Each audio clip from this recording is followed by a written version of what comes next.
This video sponsor by mod. இந்த ஆப்பில் நீங்கள் பர்ச்சேஸ் பண்ணக்கூடிய எல்லா ப்ராடக்ட்டும் உங்களுக்கு ரொம்ப மலிவான விலையிலேயே கிடைக்குது. இதில் நிறைய ஆஃபர்ஸ் அண்ட் கூப்பன்ஸ் ப்ரொவைட் பண்ணுறாங்க. ஸோ இதோட லிங்க் உங்களுக்கு டிஸ்கிரிப்ஷனில் இருக்குது, யூஸ் பண்ணி பாருங்கள். ஊட்டி கொடைக்கானலை தொடர்ந்து 300 ரூபாயில் சேலம் டு ஏற்காடு மொத்த சுற்றுலா. Good news.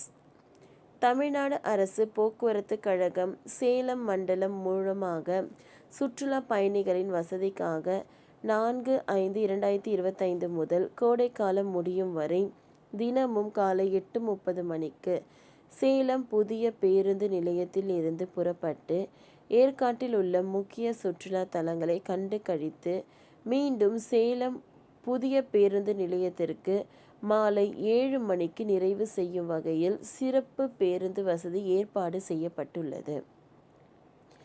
கோடைக்காலத்தை ஒட்டி பலரும் ஊட்டி, கொடைக்கானல், ஏற்காடு, ஏலகிரி, மூணார், வாகமன், தேக்கடி, குடகு, கூர்க் போன்ற மலை பிரதேசங்களுக்கு அதிக அளவில் செல்கிறார்கள்.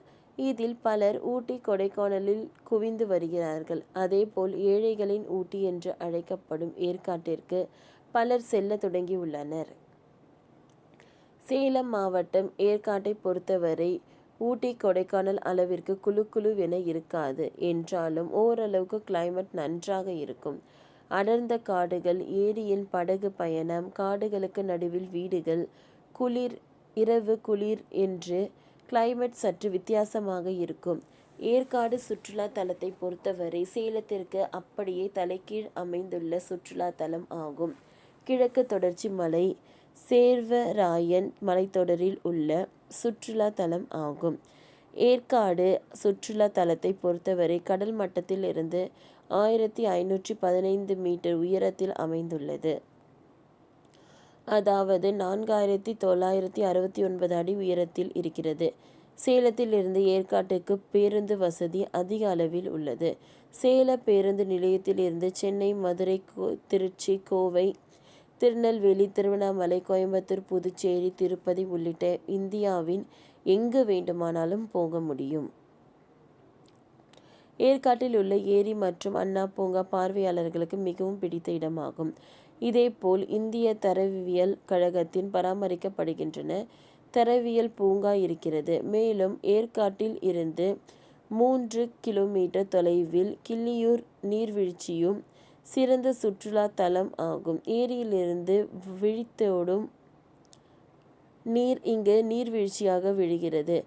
அது பார்வையாளர்களை வெகுவாக கவரும் இடமாக இருக்கிறது.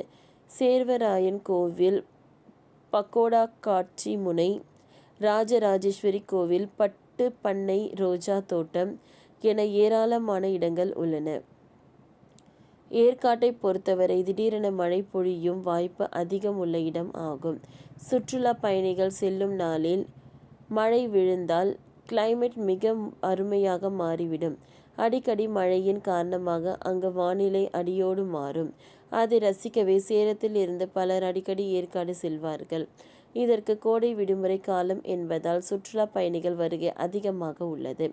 அவர்களின் வசதிக்காக சிறப்பு பேருந்துகள் அறிவிக்கப்பட்டுள்ளன.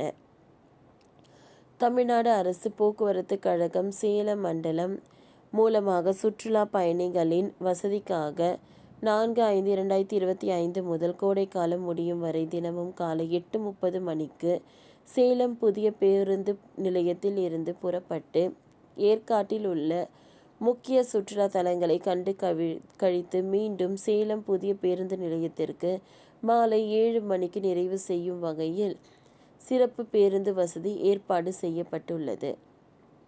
அதேபோல் சேலம் புதிய பேருந்து நிலையத்தில் இருந்து ஏற்காட்டில் உள்ள முக்கிய சுற்றுலா தலங்களுக்கு செல்ல பேக்கேஜ் வசதி அறிவிக்கப்பட்டுள்ளது. இதற்கு ஒரு பயணிக்கு கட்டணமாக 300 வசூலிக்கப்படும் என்றும் அறிவிக்கப்பட்டுள்ளது. குழந்தைகளுக்கு 150 கட்டணம் வசூலிக்கப்படும் என்றும் அறிவிக்கப்பட்டுள்ளது.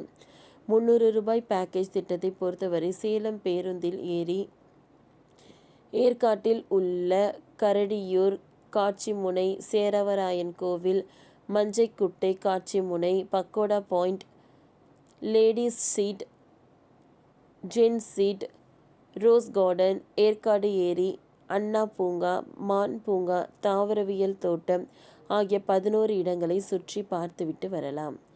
ஓகே ஃப்ரெண்ட்ஸ், இந்த வீடியோ உங்களுக்கு யூஸ்ஃபுல்லாக இருந்ததுன்னா லைக் பண்ணுங்கள், ஷேர் பண்ணுங்கள், சப்ஸ்கிரைப் பண்ணுங்கள். தேங்க்யூ.